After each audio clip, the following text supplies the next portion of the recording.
So I'm Peter Vallentyne in the Department of Philosophy at the University of Missouri. I'll be chairing the session, and I'm also going to provide a little bit of background on something called prioritarianism, which many of you know something about, but maybe I was assuming some of you wouldn't know a lot about. And so I'm just going to provide a little bit of background, and then our four distinguished speakers are going to present more sophisticated, interesting stuff. And I'm going to actually skip through a bunch of this just to save us on time. There was a handout in your packet, so if you happen to be interested in this and you still have your packet, you can find it. So, at the most basic level, our question, since we're asking about universal coverage, is, I think, if we're going to ask the moral question, what determines whether one form of universal coverage is morally better than another?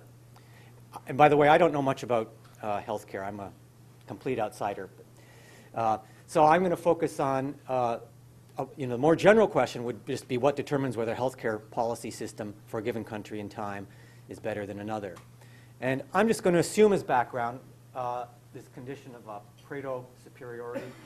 If one system makes at least some people better off in terms of well-being, quality of life, and no one worse off, then it's better. It's a very weak condition, compatible with a lot of different views. I'm going to be taking that as a working assumption for this presentation. I'm going to make some simplifying assumptions. Ultimately, I think what matters is individual well-being and making people's lives go well. I was assuming that for this purposes we would focus on health impact. How much are we going to improve people's health?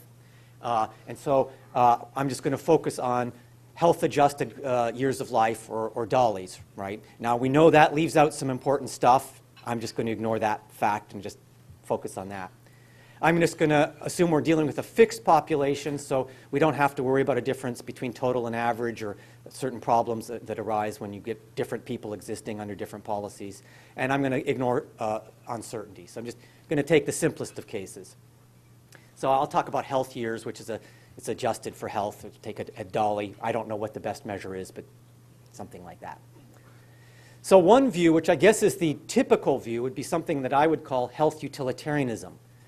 And basically it says if one policy produces more health years than another, it's better.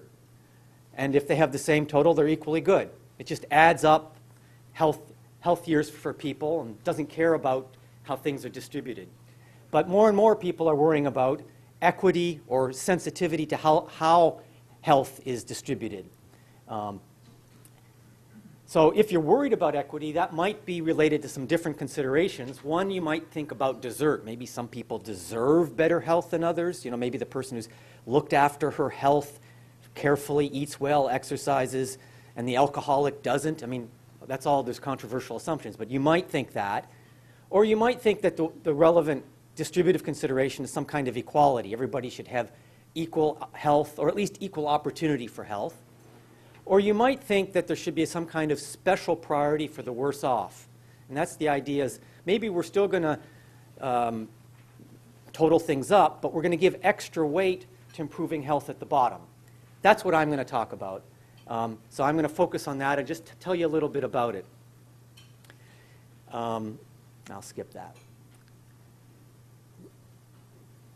So health prioritarianism is the view that it's morally more important to increase health years, a given number of health years of a given person. It's more important the less health years that person has. So if you've got somebody, I should stay in front of the mic, sorry, okay. There's just decreasing marginal moral importance. Improving someone's health by 1 unit, going from 1 to 2, matters more than improving someone's health from 2 to 3. That's the core idea. So one question we could ask, is it correct? And what forms can it take? And actually, I'm going to whip through some of this first stuff, but I'm going to basically do that superficially and focus on the second question. So there's sort of two reasons you might favor health prioritarianism. One is there's a decreasing marginal impact on well-being. Ultimately, what we care about, I think, is well-being. But for anything, money or health included, there's a kind of decreasing marginal impact. And so that's going to give one kind of reason that you might favor health prioritarianism. It's not straightforward, and I'm going to skip over the complications. The other reason is you might be a prioritarian about well-being. So you think we need to give extra priority to increasing the well-being of the people who have less well-being. And since health is an important part of that, that will give us a reason to give priority to their people who are less healthy. So those are two reasons. Again, I'm going to skip over some stuff here. Neither of those automatically supports health prioritarianism. You need some extra assumptions. All right, so I'm just going to skip over this.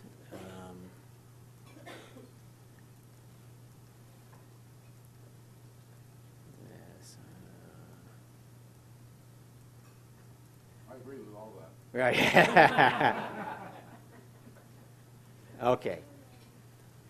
So now I'm going to start with health utilitarianism that doesn't give any priority, and then just show you some different versions. I'm not going to tell you what the correct version is, but just to give you a feeling for some possibilities that might be relevant later. So weakly prioritarian health utilitarianism. So like utilitarianism says, if we can get a greater total health years, that's better. So we don't have to worry about any priority in that case. But if there's a tie for the same total health years, then let's give some kind of priority to the worst off. If we can improve the worst level of health years, we'll do that. So this is effectively like health utilitarianism, just looking at the total, not caring about distribution, with just a little twist that if there's a tie in the total, we'll worry about the distribution. So arguably, that's really not taking priority seriously. I mean, it's just a tiebreaker. It's going to come in, not going to make much of a difference. So presumably, if we care about priority, we care about something stronger. So probably the most common form is additive prioritarianism. And the idea is we have some kind of weights. So increasing someone's health from 0 to 1 gets a weight of something, and then from 1 to 2 gets a slightly smaller weight, and from 2 to 3 gets a smaller weight. And then what we'll do is we'll, and then, right, I've got that here, so just as an example. So you can see if we move someone from 0 to 3, that would increase a priority-weighted health years of only 2.7. So if we could increase, because of the decreasing weights of 1, 0.9, 0.8, so if we could improve 3 people from 0 to 1, that would increase it by 3. And if we increased 1 person from 0 to 3, that would only increase it by 2.7. Therefore, we'd favor helping the people have 0 get them to 1 over helping the 1 person get from 0 to 3. And so the idea is, like utilitarianism, we're going to add all this stuff together and try to maximize the total. The only difference is what we're now trying to maximize is prioritarian weighted health years, not raw health years, the way that health utilitarianism, or the standard views that you might be familiar with, where there's no priority weighting for the worse off. And if they have the same total priority, they'd be equally good. And so this treats priority much stronger than a tiebreaker. One problem is that it can say, because it's still aggregative and adding everything up, it would say, suppose you could give the most healthy people, the top 1%, just a trivial increase in health. Or maybe it's not the top 1%. Yeah, I guess it is if it's a large population, top 1%. Or you could improve, give a significant benefit to the person at the very bottom, who's way below them in health. Well, if there are enough people at the top, even though the weight we give to their improvement might be very small relative to the weight we give to increasing that 1 person, if there's enough of them, additive prioritarianism might say, give that small benefit. You know, they have a minor headache, and we're just going to relieve them of that to this, 1,000 people, million people. Don't worry about the people at the bottom who are suffering to death. They're suffering terribly. So that's the big problem, I think, with additive prioritarianism. It can have that feature. However, the severity of that problem is going to depend on how quickly those weights decrease, right? And prioritarianism just says they decrease. And it's compatible with them decreasing really slowly, actually so slowly that for practical purposes it's the same as utilitarianism. Or so radically that it would reduce to a view I'm going to talk about later called lexi-min, which you may be giving radical priority to the worse off. So this objection has force if the weights are sort of in a middle range intuitively, but you can avoid it by shifting to just increase how quickly those weights decrease. Right. So a different view, which is much less well known, is threshold prioritarianism. So this is suppose we take some kind of level of adequacy, sort of the level at which people's health is decent. Maybe it's not perfect, it's not great, but they're not sort of basic needs are being met, they're not suffering terribly. We have some kind of notion there.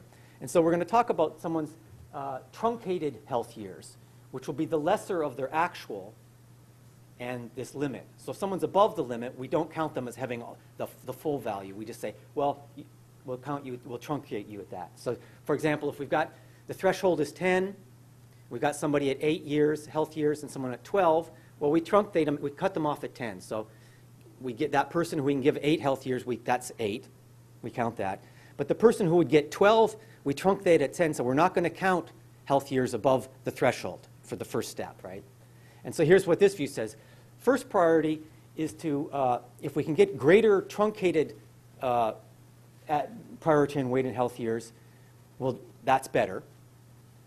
And so that's because it's truncating, it's ignoring all the benefits that would go to people above the threshold. So that problem of relieving all those minor headaches just don't count if they're above that threshold, right? So it avoids that earlier problem. And then if they have the same total, then we'll just go back and revert to the standard additive view. We'll try to make everything as good as possible. So it's giving extra priority to the people below the threshold. And below the threshold, it's like additive prioritarianism. If you're just looking at things people below, there's no difference. And if it's only people above, there's no difference. But if there's any trade-off between helping people below the threshold and helping them above, it will give a strong preference, actually a strict preference, absolute preference to people below. And you might think that's more. I don't have a clear view, but if I had to guess, this is the kind of view I would go with, I think. Right, so it avoids that numbers problems that the previous version faced. However, there's a kind of discontinuity here, right? First, we have to set the threshold, although there's going to be some arbitrariness there, but I think we can do that. But things change radically there. There's jumps, and that's the problem with this view. Okay, so I'm almost done. Sort of now increasing even more now the priority to the worse off. We have Lexi-Min, made famous by John Rawls.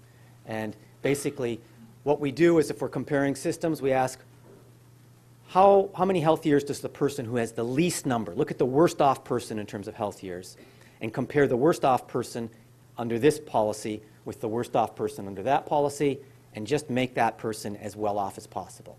Notice it's infinitely extra weight to someone who's worse off. Doesn't care how much has to be sacrificed. Well, I'm jumping ahead here. Right, so this gives absolute priority to the less healthy person. And it faces sort of the flip side of that other problem, right? It says it's better to give a trivial increase to the worst off person. So they have a very slight headache, and we can remove that, over massive health improvements to people who are better off, but only a little better off, and massive numbers of them. Because it just says, I don't care what the trade-offs are. I want the worst off to be as best off as possible. So it's a very radical view. And if I had to guess, and again, I would say it's too prioritarian. Okay, so basically I just wanted to point out there's the question of if we accept prioritarianism, should we accept prioritarianism? Module, a few qualifications, I say yes. But there's a big issue about what form it should take. And this is exactly what various moral philosophers and normative economists address. So we'll hear some of that now. Thank you. Professor in economics and humanistic studies and professor of public affairs and the University Center of Human Values at Princeton. His research focuses on normative and public economics and theories of distributive justice, and is focused in particular on the analysis of equality of opportunity and responsibility-sensitive egalitarianism, and on seeking solutions to the famous impossibilities in social choice. I should say Marc's work, actually, as the work of everybody who's on this panel, has been enormously influential in general and on me in particular. Thank you. So perhaps I should start by apologizing for those who were at the first show.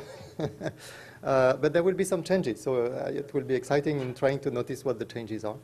And so I came with good intentions, and that was my initial title. And after the discussion yesterday, I was wondering whether I should perhaps change to something a bit more critical. Exactly. But I didn't change the rest of the slides much, right? So I'm still very positive. So the main message I would like to convey here is a combination of bad news and good news. So the bad news is that I don't believe that it's easy to decide on the shape of the cube with just a very narrow criterion that would focus on that and disregard the broader aspects of what happens in society. So I don't think we can decide on the expansion of health coverage disregarding the wider impacts on the population. That's the bad news in the sense that things are perhaps harder than we might hope in terms of analysis. But the good news is that looking at the broader impacts on the population, I think is possible. And here I have something that is perhaps a bit of an overstatement, right? So I say we know how to evaluate the situation of a population.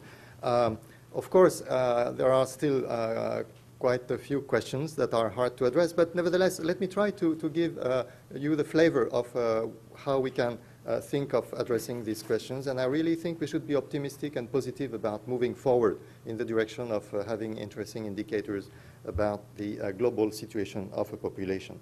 So the first basic thing is that we need a tool that is something like a social welfare function.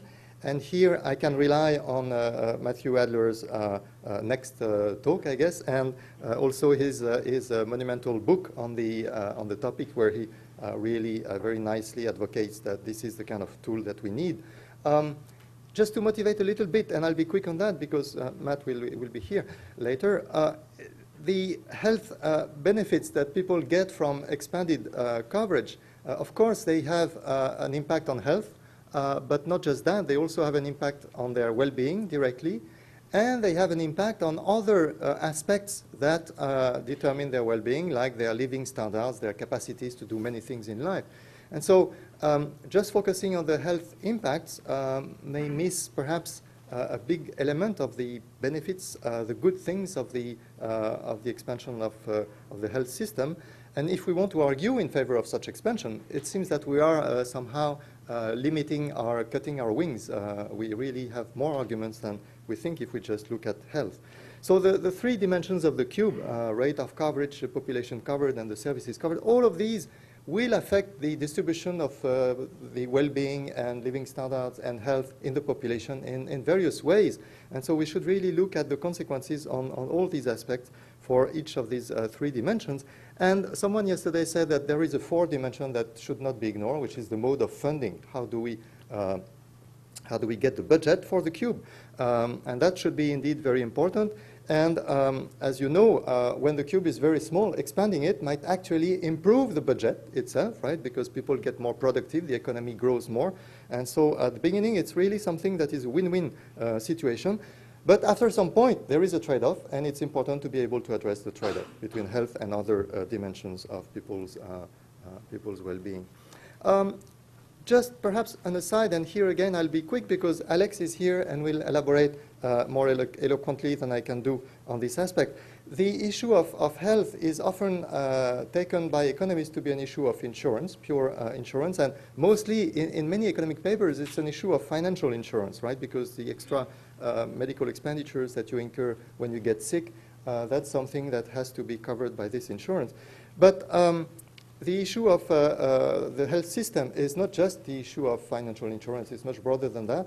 And Julo Frank yesterday very nicely used the word solidarity, and solidarity between the healthy and the sick, solidarity between the young and the old, and solidarity between the rich and the poor. So all these dimensions of solidarity are really what is at stake in the design of the health system. So why am I saying that it's not so much here in the title an issue of insurance? Well, because from the policy perspective, when you look at the impact of the system, really you know statistically more or less what will happen to the population.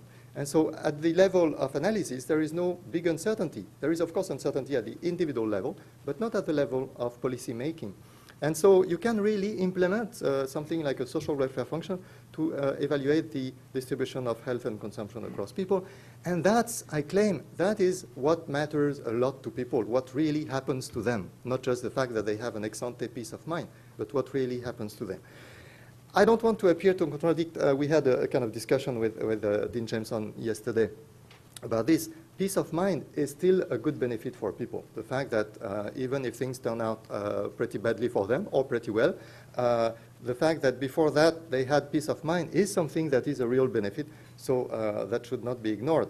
But that's not the only thing. What really matters to people is not just that, but also what really happens to them. And I wanted to conclude on this short thing that, and Alex again will say more than I do here. Dworkin has proposed to rely on the model of the insurance in a broad way, and imagining that the perfect insurance market would be something that would guide us in devising all sorts of transfers, and that could be applied to the healthcare system, as Dworkin himself said. I would be worried about doing that for a particular reason, which is that insurance in health may work fine if we are just talking about the financial cost of insurance, because then it's a bit like insurance against a fire in your house or losing your car. But health problems don't just do that. Health problems affect people's capacities, their enjoyment of life. And so there is a worry in the economics of insurance that people might not want to have so much insurance in health because health problems reduce their marginal utility. Actually, there is a paper that is forthcoming in the Journal of the European Economic Association that really bites the bullet, but only economists can do that, I think, where they estimate the degrees in marginal utility due to health impacts. And their conclusion is that we shouldn't insure health that much because, after all, people don't want that much insurance. So that's not the route I would propose. So let me try to elaborate a bit on the application of the social welfare function framework. The individual well-being measure that we need to put in that social welfare function, so we need to start at the measure of individual situations before we aggregate to the social level. So in the context we are looking at now, the health problem, I think we can really try to simplify the problem by looking at just 3 dimensions of people's situations: longevity, health, and consumption. That's, of course, a big simplification, because we would need really, if we were to do it seriously, we would need to look at the lifetime profile of people's situations. So, of course, we can think of doing that. But just for the sake of this talk, it's, I think, useful to think in terms of these 3 simple dimensions. And the main message I'd like to convey here, to advocate here, is that really I don't see how we can think of evaluating people's situations over these 3 dimensions and then using such evaluation in the design of a big policy like the design of a healthcare system without relying on people's values and preferences over these dimensions. Really, the population that will be affected by the policy should really tell us how much they care about longevity versus health versus consumption. And in that respect, I think we should be careful about using simple measures. So I like QALYs and DALYs and so on, so they are very useful. They are convenient indicators, but they are restrictive. We should check that really they don't caricature people's preferences and the trade-offs they would be willing to make. There is one difficulty, of course, which is to elicit people's preferences, to have good empirical data on that, and there are 3 standard methods to do it. We can look at people's behavior, we can look at what they say about their preferences, and we can look at how satisfied they are with their situation. And when we have life satisfaction surveys, we can try to retrieve how their life satisfaction is correlated with certain determinants of their satisfaction. When you say population value and preferences, you mean the values and preferences of the individual members of the population as opposed to overall? Right, of the overall, yeah, the individual members of the population over their own, the trade-offs they would make for themselves about these 3 dimensions, yeah. Yeah, not their political values. That will be the next slide, which is the aggregation. Not anything like average population value. Well, no. Ideally, we want to look at the distribution of people's situations, and indeed, it's really the values and preferences of each individual member. Okay, so in the context of health, I'm afraid all these methods are not equally easy to apply. Behavior in the context of decisions about health is something that is not like going to the supermarket and buying apples and oranges, so it's much harder to implement the usual revealed preference method. Stated preferences are more or less okay, I think, but of course they have their difficulties, and some people are very skeptical about stated preferences. Life satisfaction is something that has not been tried much for this kind of problem, because we would need to ask the question post-mortem, in a way, in order to know how people enjoy their longevity. So we cannot do that, but we can perhaps imagine ways of going around this difficulty. So I leave that for a research project, perhaps. So there are indeed difficulties when we ask people questions about these trade-offs, and especially when this has to do with the extreme areas of the space of possible situations, like low, very small longevity, or, for instance, severe pain.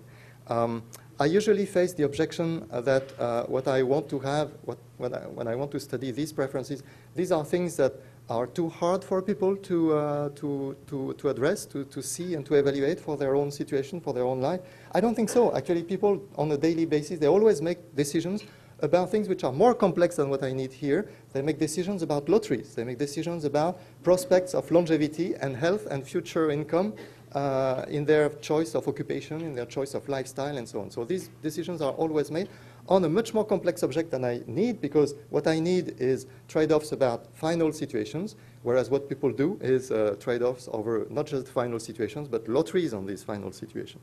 That doesn't mean that it's easier to retrieve the preferences. It's perhaps still quite difficult. One question I wanted to ask here is whether preference heterogeneity in the population is something that matters a lot, or whether, and that was perhaps what Dan was pointing to, whether we can somehow be satisfied with just looking at the average preferences of the ordinary person in the population. I've been working for a long time about preference heterogeneity, because in economics many people say that it's impossible to do social welfare analysis if preferences are heterogeneous. Interpersonal comparisons are then something that we cannot do.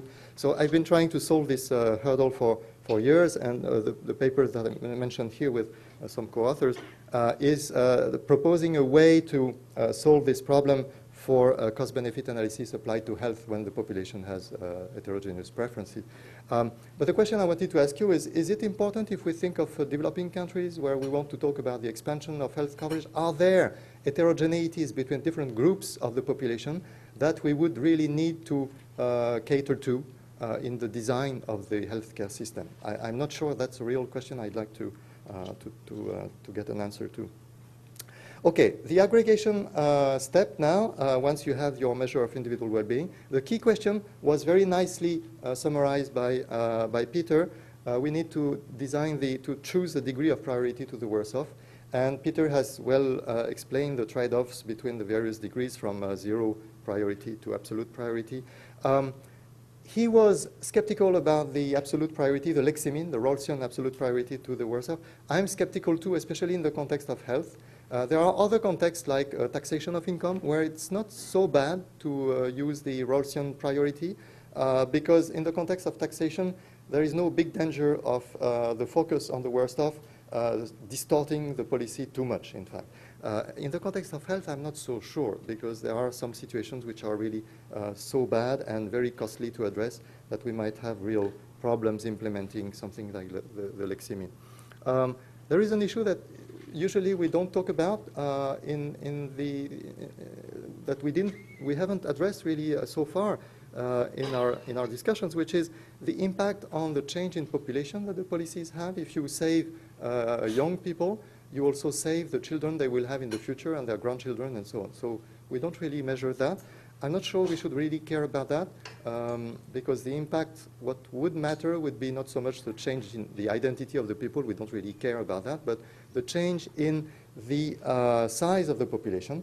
And I believe that the question of the size of the population should be addressed at the level of the whole human species. And we don't really know what a particular policy intervention in one particular country will do to the human species. So it's probably safe to ignore that. And perhaps a good start to do the evaluation is to apply the social welfare function exercise to a cohort, to a kind of hypothetical cohort that represents the situation of the population. And that would be a nice starting point, I guess. This is a new slide that you didn't have in the first show. And I wanted to try to make an effort to connect better to the presentations that we had in the previous session today. What is the relation to cost-effectiveness analysis? How far is it from that? So let me try to very quickly summarize. In cost-effectiveness analysis, we use a unidimensional measure of the longevity health gains, and these two dimensions are packed together. Very often, these gains are just added up, but we can think of weighting them, and Ule proposed to weight them as a function of the longevity and health of the people. Not their whole well-being, but their situation in terms of health.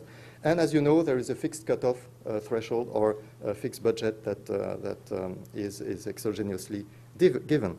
So the social welfare function approach, which is essentially the same as cost-benefit analysis, right, or at least is the modern version of cost-benefit analysis, would go that way. So the differences would be the following. First, the measure of benefits would be, I say, more democratic, just to be seductive here, but it would try to rely as closely as possible on the population preferences, the trade-offs that people would make. Something that is perhaps more tricky is that it would try to evaluate the situation of the people really in terms of the end state. So when we talk about the number of lives saved in cost-effectiveness analysis, that's just a shortcut, because we are never saving lives. We are just extending them a little bit. And so what really counts is by how much we extend the longevity of the people, by how much we extend their final health quality of life in daily life. And also, I mean, there are other dimensions. But so this is really something that is perhaps the big difference between standard cost-effectiveness analysis and the social welfare function. We really need to think in terms of the final end state, and that might be the hard thing to do. The weighting would be by social priority, so it would be welfare weighted rather than health weighted. That might be an important difference, and that is the question of whether we should target the poor and not just the people who have a short life or a bad health. And of course, it includes the non-health benefits. And that may look like a dangerous direction because we go beyond health focus. But what we heard from the Mexican experiment was that it was successful because the non-health benefits, the extra growth that would come out of the expansion of the health system, was actually the key argument to convince Mr. Finance Minister that this was worth it. So perhaps really it's interesting to consider this non-health benefit. Perhaps it's politically strategic. And finally, there is the issue of the trade-off between the various aspects, health and non-health, which can be taken into account. Okay, so let me conclude. I think that the main difficulties that we face, so if you are not fully convinced, at least I would like to convince you that the main difficulties are not ethical. The main difficulties are empirical. We have some difficulties in eliciting the preferences of the population, and we have difficulties in predicting the impact, not just on immediate health consequences, but on final health longevity consequences and on the other aspects of people's situation due to these multiple feedback effects between standards of living and health and so on. So if you are not convinced at all and you are still hoping that you can do without the social welfare function, then given what we heard here, I would think of I was hoping I would get some kind of shortcut, an idea for a shortcut here, and I got perhaps one, which is Adam Wagstaff's slogan of providing people the health care they need at a cost they can afford, so without putting them into poverty. The difficulty is that this slogan doesn't really allow us to enable us to avoid the hard questions, because defining what people need and defining what they can afford is essentially putting us back into the list of questions I've put before. But nevertheless, perhaps what really is behind this slogan is the idea that we can rank the interventions by degree of priority, or the build-up process of the cube in terms of a path of priorities, starting from the most urgent problems to the less urgent, and follow that way. And perhaps that's the idea that we can think of. And if we go that way, indeed, cost-effectiveness analysis can help, because it can help rank certain interventions. But I would really like to plea for to plead for going beyond that, to enrich it by refining the weights, refining the analysis of consequences. That's really the main message I'd like to convey here. Thank you very much.